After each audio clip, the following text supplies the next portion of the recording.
Welcome, everybody. Thank you so much for being here on this edition of the REI Hacker Podcast. My friend Vince Harris is with us today. He is the CEO and co-founder of RealEstateAPI.com. It's a big data as a service platform. The company's smart API system empowers access to property data by providing fast, flexible APIs and powerful pre-built tools to help SaaS companies create cool products, train AI models, and quickly generate insightful analytics. Vince, thank you so much, man, for being here. I really appreciate it. Yeah, right on, man. That was perfect. That was, man, spot on. You've read our literature. It's fantastic. Well, I appreciate that, man. I like to do a little Yeah. bit of preparation just to kind of see, who we're talking with here. Sometimes I've got good relationships with people, but you've got a podcast too, right? And so like sometimes you think you know somebody, right? Just through those like small little conversations you have in the Yeah. hallway at the event. And sometimes you don't get deep enough to really know people's backgrounds or where they came from. And that's why I love this format because it's a way of getting to know people.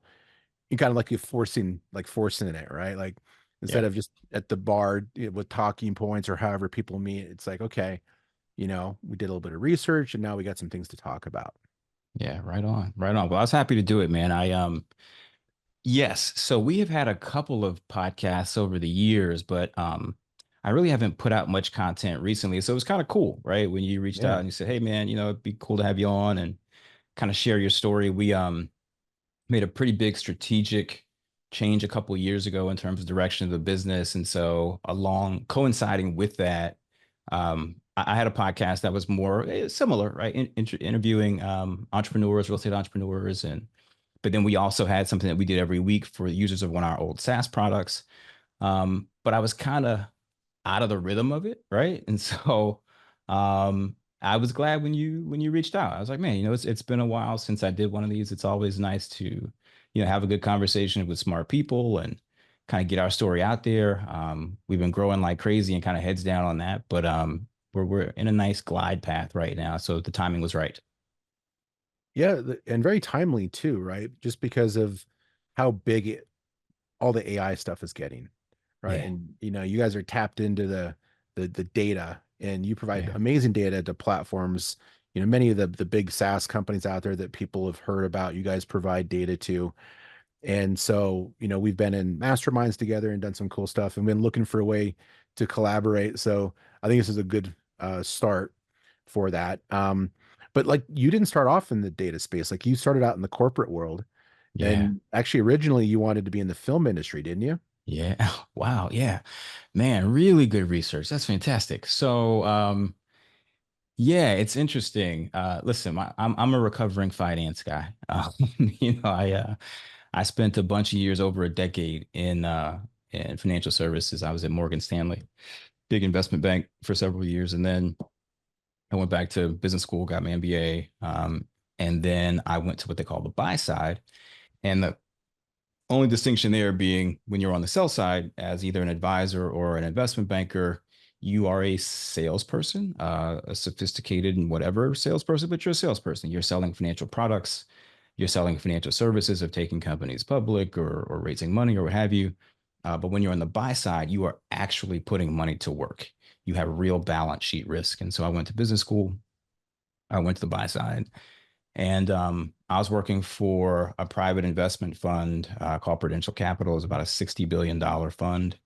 And my team of just three people, I think we put $1 billion out just between us. So that was Wow. really, really cool. Yeah, it was really cool. And that's what brought me to Manhattan. I live just outside the city now, but that's what brought me to Manhattan. I was working there. But then along the way, and I was investing personally in real estate. And in my corporate gig, I was investing in all kinds of companies, lots of real estate too. Brookfield and other really big names that folks may have heard of before were my clients. Um, but I knew I wanted to be an entrepreneur, and to your point, I really thought I was going to do something in media. I will spare you the most embarrassing of my sort of media stories and kind of ambitions, but suffice to say, once upon a time, long, long, long ago, I was a performer as a kid.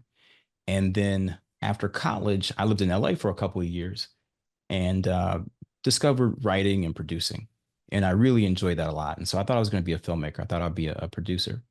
And so for me, going back to business school was actually an attempt to retool and get out of finance. I was going to retool and go into the film industry. And so my summer internship, actually between my first and second year of business school, was at Disney. Um, I had an offer from Lehman Brothers. Everybody remembers that old Oh yeah. name. Yeah, I had an offer from Lehman Brothers. Amazing offer. I could have interned there, and I said, no, I'm going to stick to my guns. I really want to, give this media thing a shot. So I ended up interning at Disney. It was amazing. Best thing I could have done. Not a single spreadsheet all summer. Um, very few numbers at all. Watched a lot of movies. I was on the lot. I was right on the Disney lot. So watched a bunch of movies and got to really write and think about movies, but story more specifically. I was in a group that's kind of, it's not top secret, but it was a very small sort of clandestine group called the Franchise Management. And so they were the keepers of Disney's big myths, right? So Mm. Pirates of the Caribbean and all those names, Wally and you name it, all there and all the old ones as well. They were the keepers of that myth, and so that means that you had to understand all the source material, all the films, and they wanted me to help them figure out what makes a franchise tick. And so I literally, dude, I swear to God, it's the best job I ever had.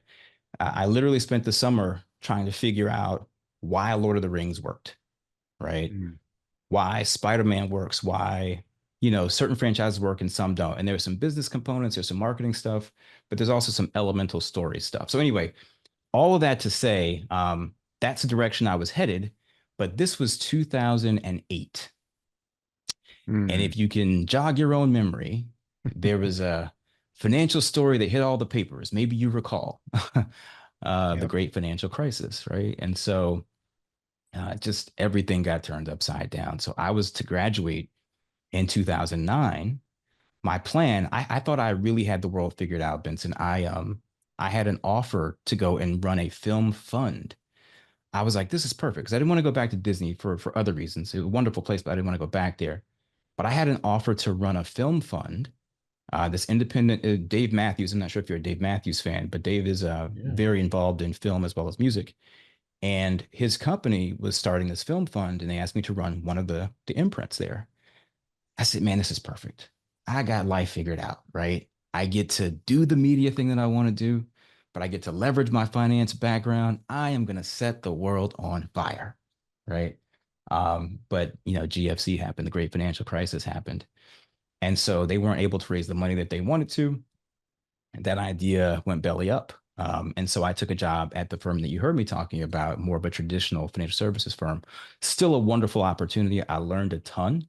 Mhm. But that's what took me off of the movie path into finance. And so just putting a button on this far longer story than I intended is when I was working in finance, I still knew I wanted to be an entrepreneur. And so I did raise some money for a couple of films independently. I actually did shoot and produce and sell and get distribution for a film. Again, we can talk about that some other day. You can have me back. We talk Cool. about that. So I did get to scratch that itch.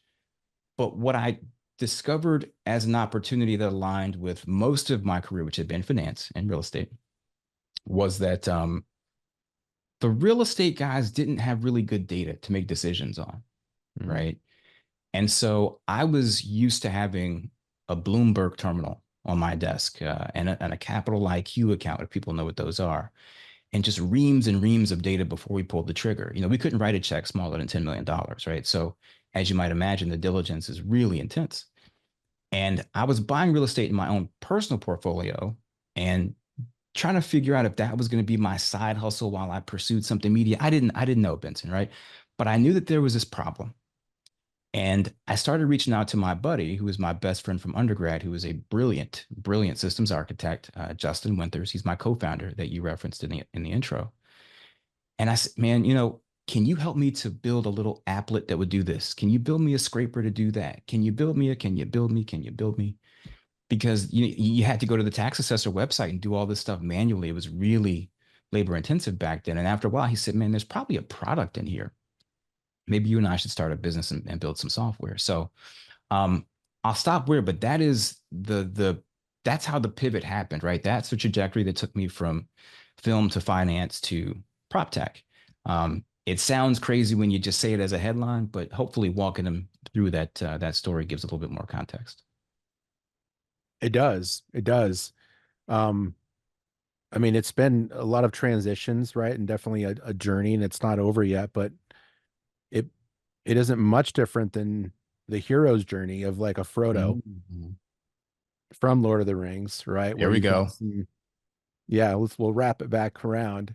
Um, where there's some trials and tribulations, and Yeah. you're the hero of this story.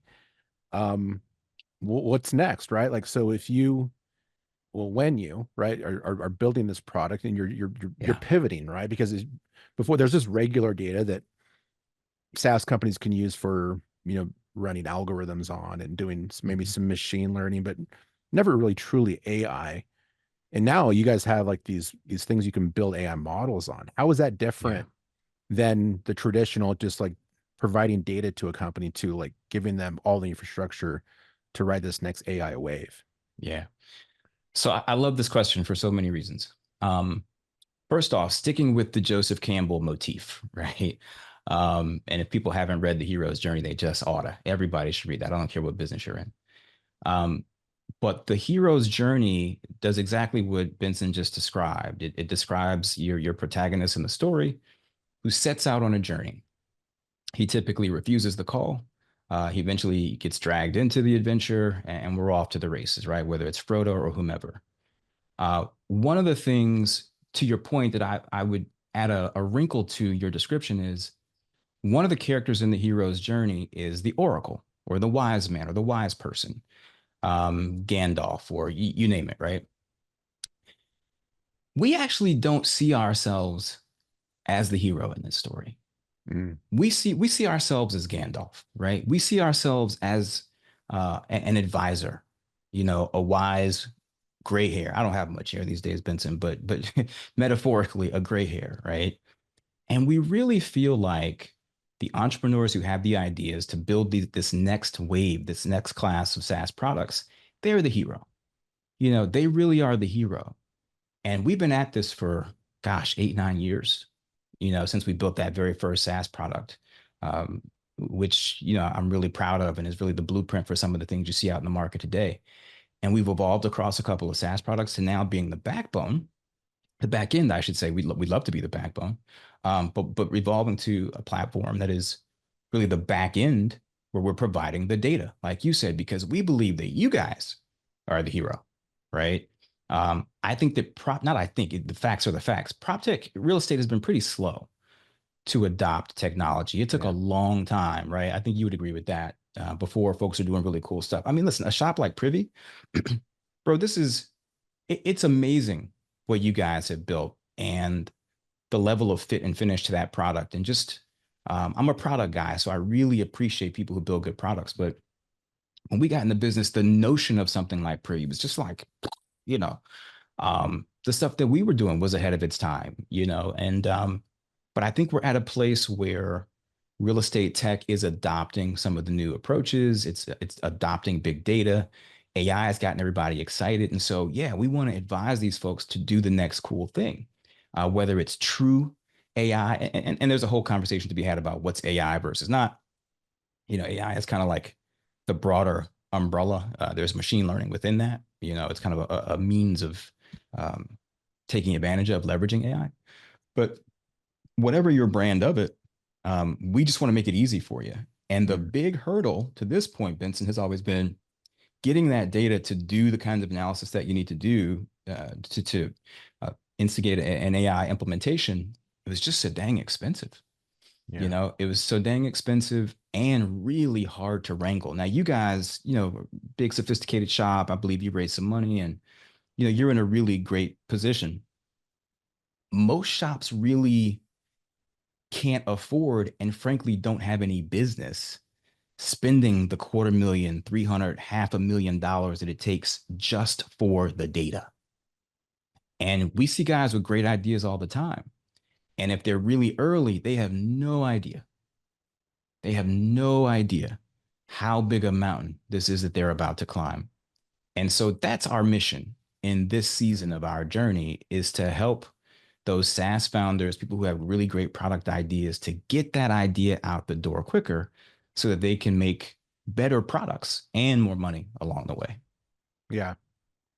One of the things I've noticed in the SaaS world is that everybody has similar ideas. Like they have everyone wants to build a CRM.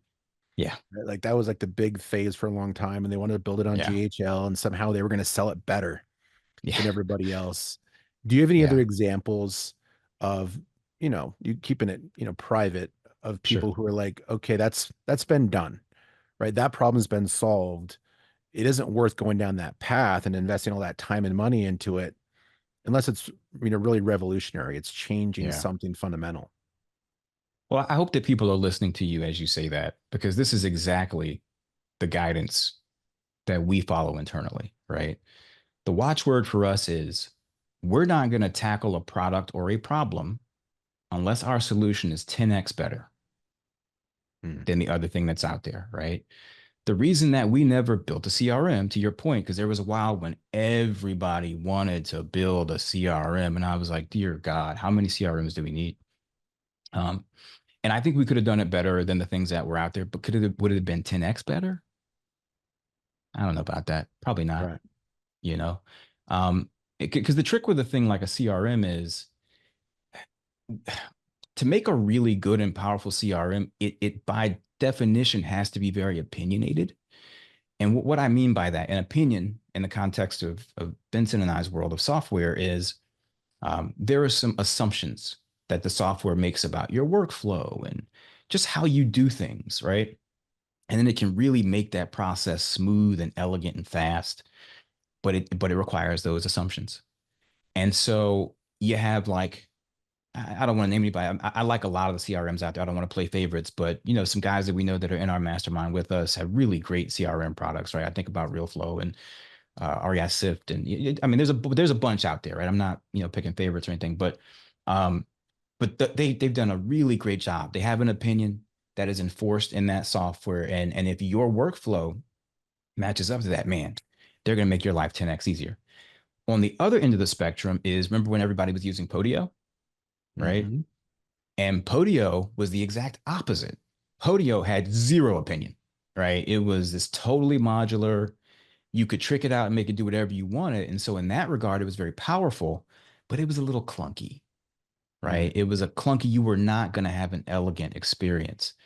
And so I think I see people kind of moving away from that. GHL to me feels like a much better version of Podio for sure. I think there's some things that they have smoothed out and it's gotten a lot cleaner and more elegant, right? But it too is very modular. So there's just so many considerations to make a great CRM. So I guess all that to say, we've seen some guys who are doing some novel things in CRM. I'm just not sure, how much more there is to do in that CRM space, unless you're Right. going to go super hard like GHL and build out a whole environment, a whole ecosystem and apps and everything else. Yeah, I don't know. I don't know. I Yeah. guess the other one I would say quickly is you also see a lot of lead gen sites, right? And there certainly are some that have an opinion that makes for a really great experience. But by and large, it's drop downs and check boxes, and we're gonna pick a certain number of filters, and we're gonna get the people who fit that criteria, and then we're gonna generate a list, and we're gonna skip traces, and we're gonna call them, right? And so I don't know how much more innovation there is to be had in the lead gen website, at least as traditionally constructed. Yeah. Yeah, I think you're right. And I think that's where AI comes in, right? And it's like taking that data and that information and making it more useful, more actionable, providing, insights that are coming, at such a high rate that Yeah, it's helping people make better decisions quicker, right? Like that's where I think you can start to see some movement in some of these other platforms is like how to use it better so that you make faster and quicker, better decisions, right? Like the yeah, right decisions. yeah, totally. Well, you use another word that we use a lot internally. We talk a lot about going from, and kind of part of our mission is to help people to go from information to insights, Hmm. right?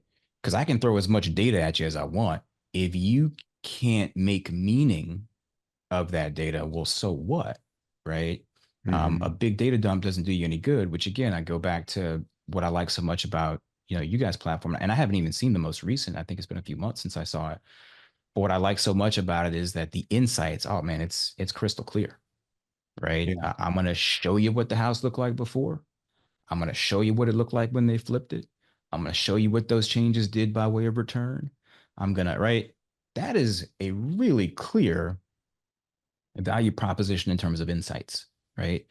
And so I guess what I would say to people is as you are thinking about potentially building a product, think about what Vincent just said, which is, am I just going to dump a bunch of data on people? Or am I going to, I'm only going to win for one of two reasons. Either because I'm going to create such a smooth, elegant, beautiful, lightning fast experience, think Apple, or Hmm. I'm going to help them get to insight quicker. You got Yeah. to do one of those things. Just dumping a bunch of data on people ain't going to do it.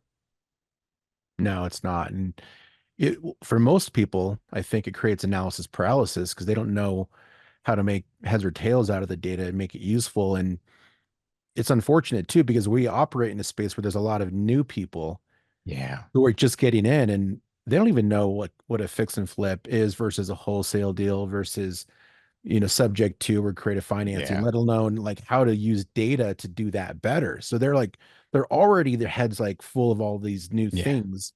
And you're like, okay, here's a bunch of data, right? And even if it's the best data in the world, like if you've done your job perfectly and it can help, a sophisticated investor make better decisions quicker. But for the average user, in my opinion, probably the majority of our market that we can sell to are Yeah. unsophisticated. Yeah. And Well, and, and that's and not demeaning at all. It's just the no, level of their that's right. knowledge and understanding of the business that we That's happen to right. be in. So they're not gonna be Yeah. able to use the data anyway. That's right. Yeah. I It's a mean, weird listen, balance. we all were newbies at one point, right? So that's no diss at all. I mean, I'd ask you, man, like at this point, do you see, is that your ICP? Is that who most of your users are? Because honestly, and again, you tell me, I can see your platform being helpful for the novice, the newbie, unsophisticated, but I can also see the sophisticated guy going, listen, I don't want to muck around with all the going to fetch the pictures from an old whatever and data. I just want to be able to run my very sophisticated analysis on it. Right. Mhm. So give me the old pictures and the old listing and show me what it returned and I'll run my algo on it. So I kind of could see you guys serving both, but who do you tend to serve most? Yeah, it's been both Yeah. traditionally. We found a sweet spot, and one of the things I think that we've done well, and you mentioned it, was as far as like the user interface is very intuitive. We spend a Hmm. lot of time and money making that user interface like kind of like they were on other sites they might find on the web on the internet, right? So it Hmm. isn't like a bunch of new things. It's Yeah. similar. But one of the goals that we wanted to do is make it really visual. So the Hmm. visualizations of the data is very intuitive, Yeah. not just like a bunch of spreadsheets and graphs and lines going up and to the right. And they're like, well, what does this mean? Yeah. It's like, okay, well, I'm trying to find the best place to invest, right? Well, there's a big, heat map that shows like Hmm. highlights, like this is where you go. And then here's the people that are taking action. Here's the investors. Here's the flippers. Here's the agents. Yeah. So it is. It's been a challenge for us, even though like now we're creating more products for some of the more seasoned type professionals that are more directed Hmm. at agents that Hmm. are, this is their careers. And so they're they've invested more time. And so we're creating more products for agents right now. But you're right, it's a Yeah. balance, and every platform's different. It Yeah. really is. And I don't know that you can effectively provide the best experience to all different That's right. levels of experience for the investor and where they're at in their journey. Yeah, that's right. It's very, very hard to do that well. But again, I can see why, partly because you guys have focused on invested in the visual appeal. I can see why it serves both ends of that barbell, right? I Yeah. totally get that. And kind of to that point, we're very big on visual, even though we're in the API business. And so It's big data. It's, raw data, JSON files, unformatted at all. But even our website, we get this comment a lot. Our website's beautiful, right? Because we still believe that aesthetics matter. Our Mhm. documentation is beautiful. Like literally, people say, "Man, you have the best documentation we've ever seen. It's gorgeous." Um, Everything's a product to us, right? Our dashboards are beautiful. You know what I mean? And so that visual component, and it also makes its way into the product itself because we know that visual is so important. We make it easy for people. For example, if somebody wants to build a mapping feature, well, and I don't want to nerd out too much. You and I will get this stuff. I think most of the audience eyes might start to glaze over, so I won't, double tap too much. But we're going to give you the raw data that you need, for example, to make a beautiful mapping feature, right? You need latitude and longitudes. You need a GeoJSON response. And so people can very quickly, with our system, build a map that lets them search by polygons and, pins magically appear on the screen. You know what I mean? And they can quickly within that polygon switch which filters they care about. And they can do all this cool stuff visually. And we provide the feedstock. We provide all the stuff that they're going to need. And all they have to do with us is wrap some UI around it. Right. Mhm. And because we have built so many products, we know exactly what's required to build a great product that can do all the, the things that you're talking about, that consumers want to see in an application. Yeah. So yeah, What do you think that people are most misunderstanding about artificial intelligence? I think that people, so artificial intelligence, first of all, isn't new, right? We've been talking about AI for years before it became a buzzword a year and a half ago. I think there's a misunderstanding of what it is, what it can do, what it's well suited for. Uh, for example, I tell you here's a good example. So, you know, we have all this data, 157 million properties, this, that, and the other, but there's only about a 500,000 properties that are listed right now. So sometimes, like I was at a couple of conferences, I was at Blueprint in Vegas 2 weeks ago before I saw you in Tampa last week.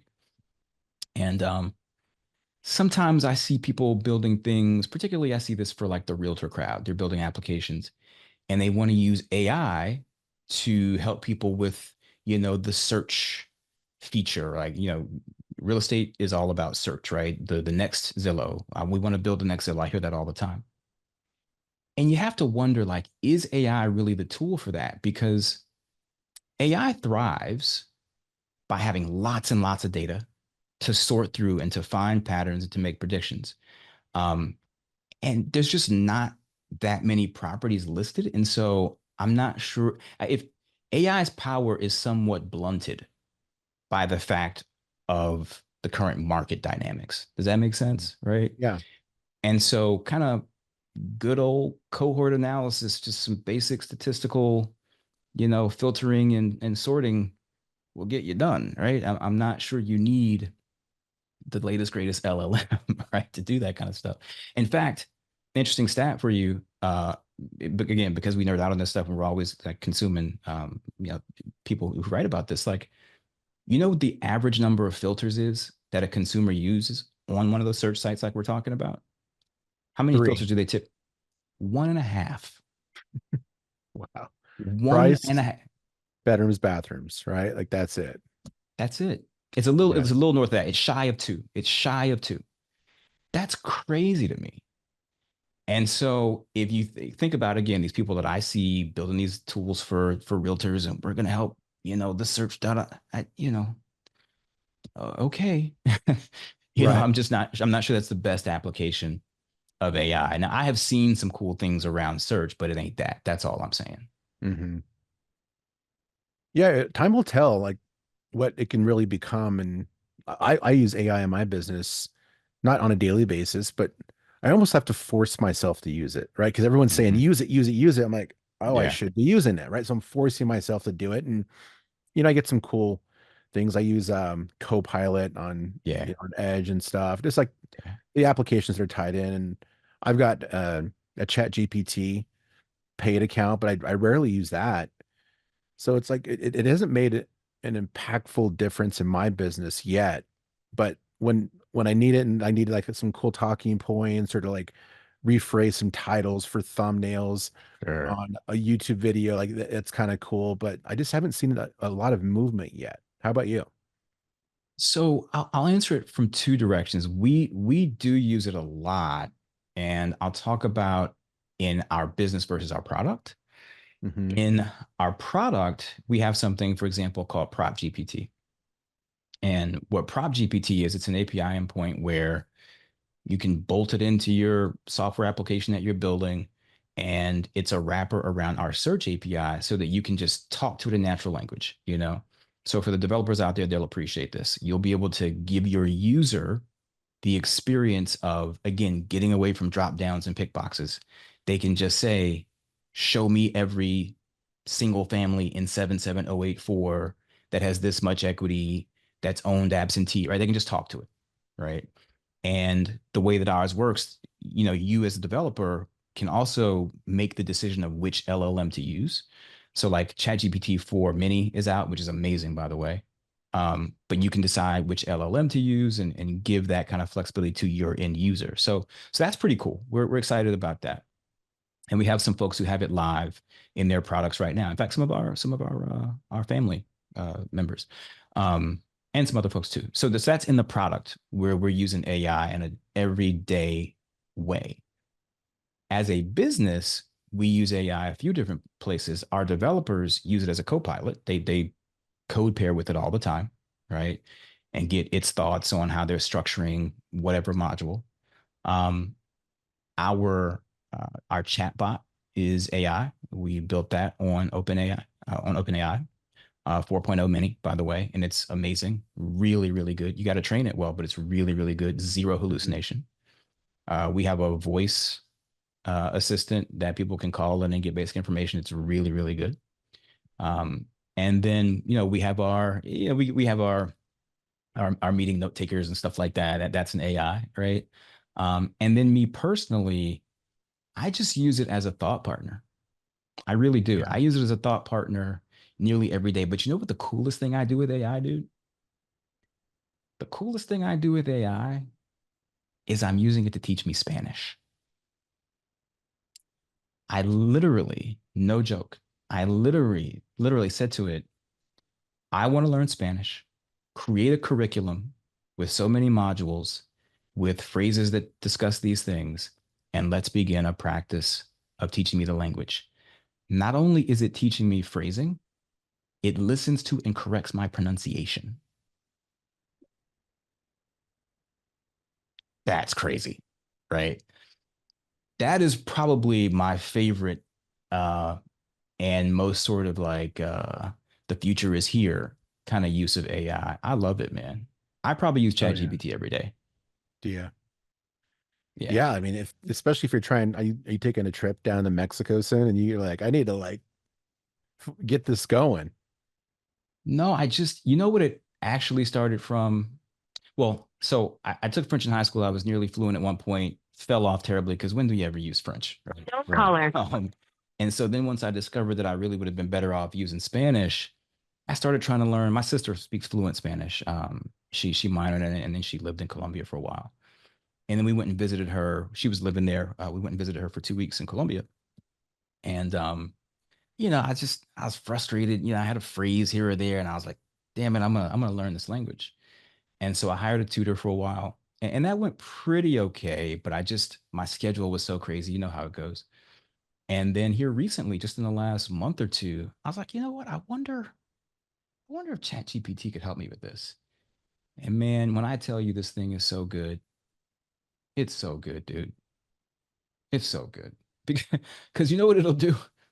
Like, so for example, I was learning some phrases, then I go, what happened? I asked it to teach me a phrase, and I said, I was learning the verb decir, and I was like, give me the kind of casual versus the formal, and it said you gave me dígame, and I was like, oh wait a minute, I've heard dígame in a movie or a song or something. Does that ring a bell to you, chat? And she goes, yeah, the Jay-Z song from 1996 Reasonable Doubt album, the interlude, the character says, dígame, da da da da da da. Is that what you're referring to? I was like, yep, that's what I was thinking of. Okay, back to Oh the lesson. my.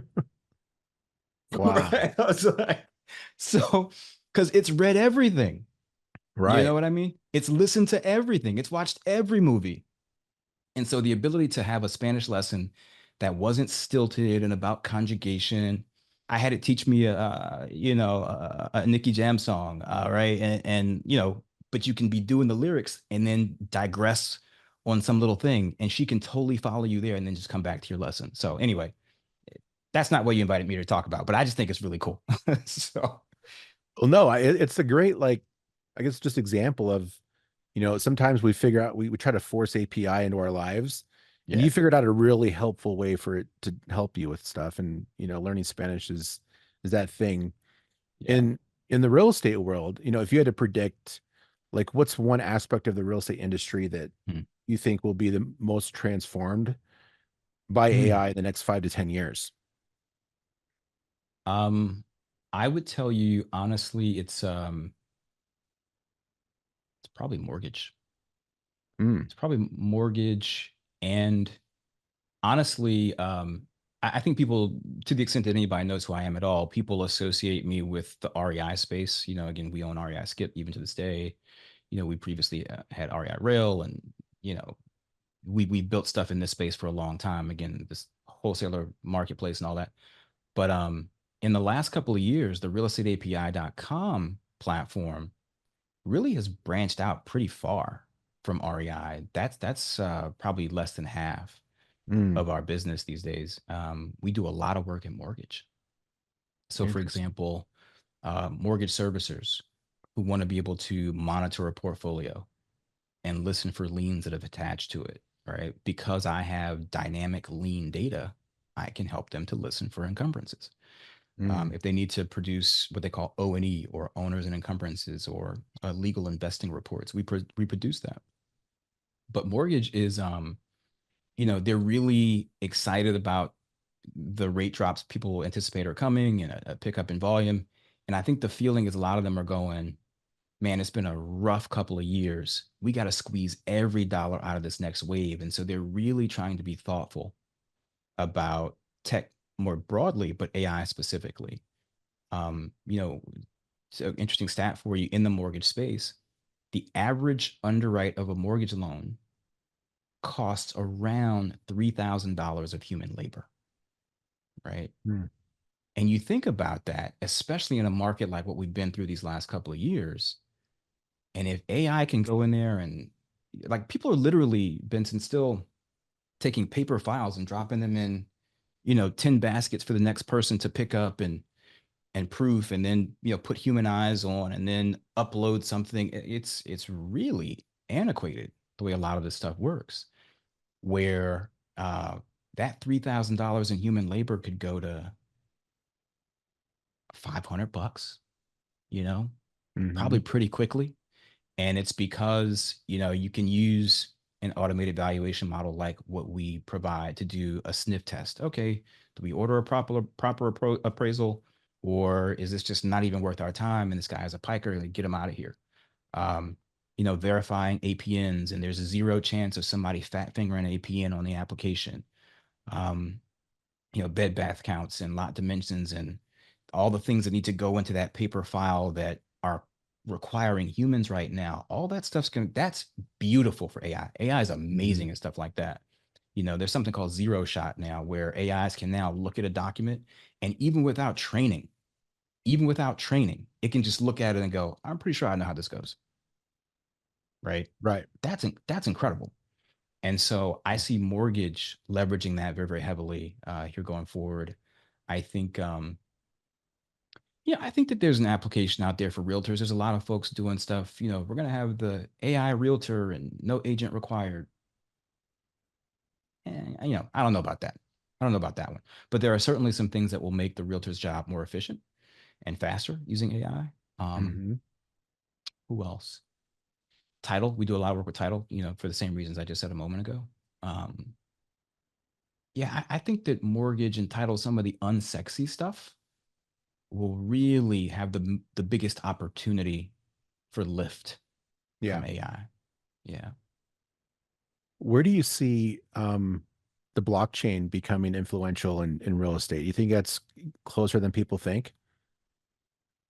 So another great question, man. We could do an hour on this alone. I'll give you as short an answer on this as I can.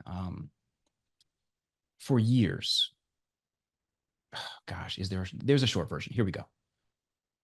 We we got asked by a title company, gosh, a big one that you heard of that everybody here has closed the deal at, um, to help them think through blockchain. This is 4 or 5 years ago when blockchain really first took off.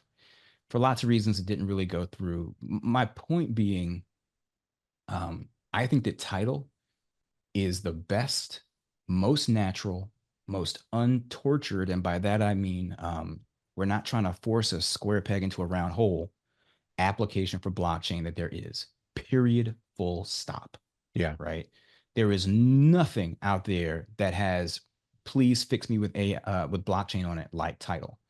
The notion that we do these 30-year look backs every time the house trades, or in my part of the country, I'm in New Jersey, my house is 112 years old, 50 years, 60-year look backs. The fact that we do that every time is insane.